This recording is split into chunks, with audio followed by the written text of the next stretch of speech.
Hello. Chances are, if you are watching this video, it's because you have a valve cover gasket leak. And who wants that? So I want to show you how to replace this valve cover gasket right the first time and only one time, so you don't have to do it again. Listen, if you are not a subscriber, hit that little red button and hit the notification bell so you can get all the other videos as they come out. Let's get started. This is a good time to actually check and make sure that your rockers are pretty good to go. And you know, this is probably the only time you actually get a visual sight of your push rods. Now, once you remove the gasket, just pull the gasket off. We're going to have to remove the permatex that was actually holding the gasket in place. So we're going to have to scrape that off. There are two types of gaskets that you can use. You can use a rubber gasket, and that's what I'm going to be using on my vehicle. Or you can use the cork gasket. And you know, I have looked at the prices, and they both pretty much cost right about the same. And it's just a matter of preference. But I prefer to use the rubber gasket because I feel like I can actually tighten up on the bolts. It's more giving than the cork gasket, because if I tighten up on the valve cover bolts too tight, I can actually split the cork gasket. With the rubber gasket, it's more giving, so I can actually get away with just tighten down on the valve cover. So that's why I prefer to use the rubber gasket. So the first thing we're going to do, just take time to actually scrape off the old silicone permatex.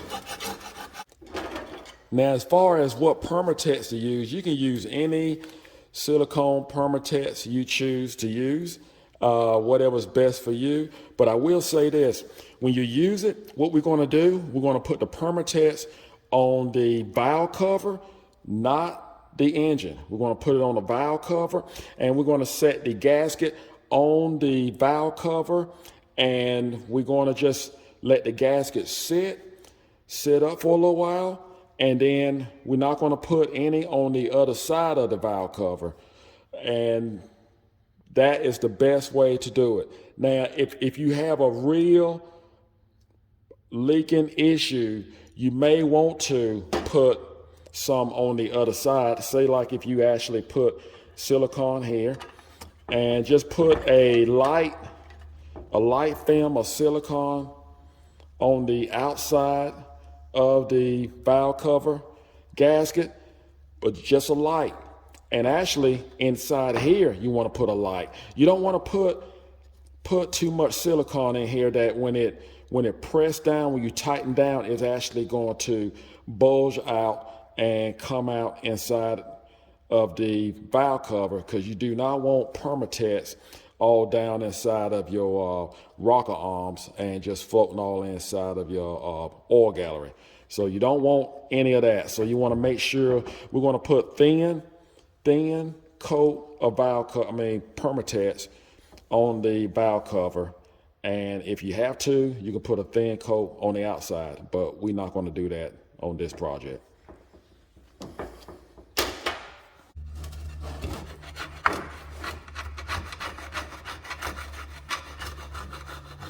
Now I'm using some sandpaper to actually just do a little fine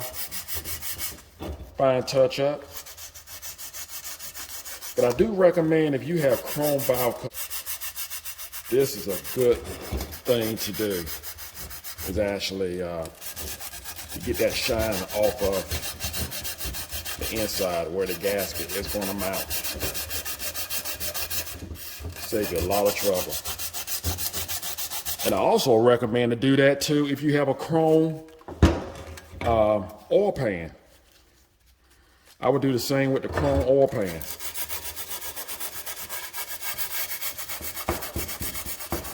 Take the shine off of it, and it'll actually seat a lot better.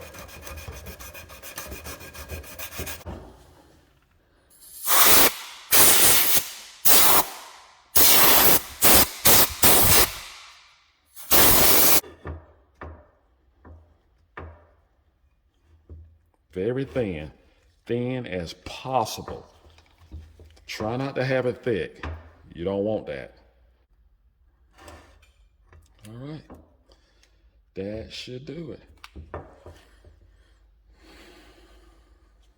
Now, I'm going to take, again, I have chosen to use the rubber gasket because I'm a little heavy-handed when it comes to tighten down on the valve cover bolts.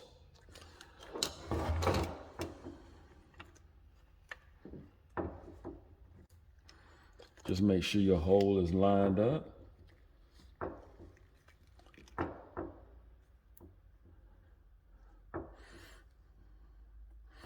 And again, if you have a major issue with a valve cover gasket leak, it's okay to put a thin coat on the other side of the gasket. But I don't have to do that. And I'm just going to let it sit and just take it, put it upside down, and just let it sit. Now what we want to do while our gasket is seating up, is being seated up on our valve cover, we like to just go down here and just make sure that our engine head is actually clean. Well, 30 minutes have passed and she's on there pretty good. So we're just going to go ahead and put our valve cover back in.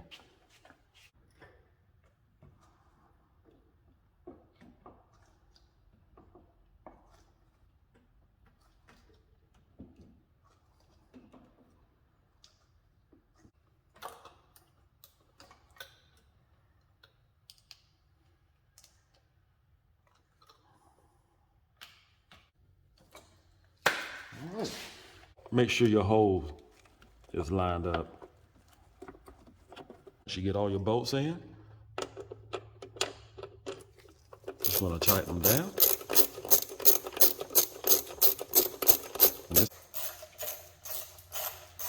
That's all there is to it. So now you know how to change your own valve cover gasket. And think of the money that you are saving.